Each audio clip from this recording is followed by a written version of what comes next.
Hey guys, welcome to Filmmaking Today, and in this episode I'm going to talk about music. Now, music is an element that is sometimes overlooked, especially in indie film productions. It becomes an afterthought, and so people just slap it on at the end without even thinking about it.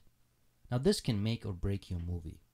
With music, you're always walking a fine line between not having enough of it to convey your message and set a certain tone, and having too much of it, where everything just becomes blurred and the message gets lost in translation. John Carpenter, one of my favorite all-time film directors, used to say that music in his films is like a carpet. It needs to be something that blends in and has a purpose, but when done right, you shouldn't even notice that it's there.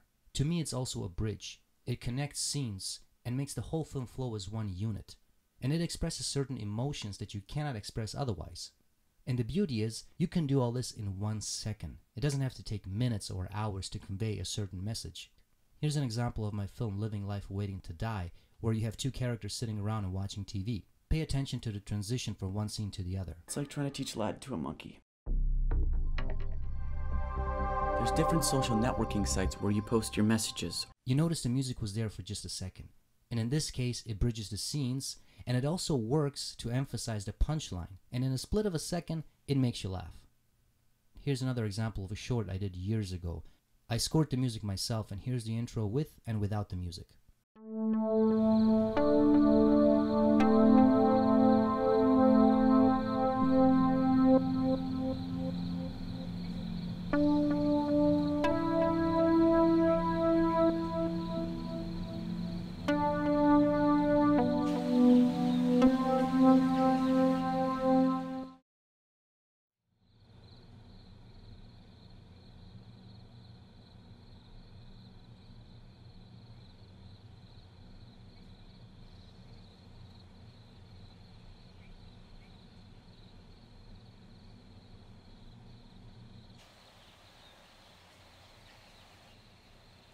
The music sets a certain eerie tone that helps establish the overall tone of the movie.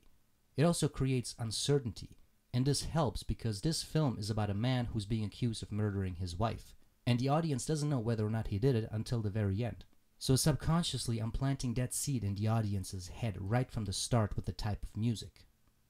So remember, think about music from day one. Don't leave it to others to figure it out. You might not know how to actually do the scoring yourself, which is fine. That's why you get a professional to do that. But you need to know what you want to convey, what tone you want to set. And that's no different than when you write a script. So that's it, guys, for today's episode. Thanks a lot for watching. Stay tuned for the next one and follow me on all the social medias. Just type in Bojan Dulabic.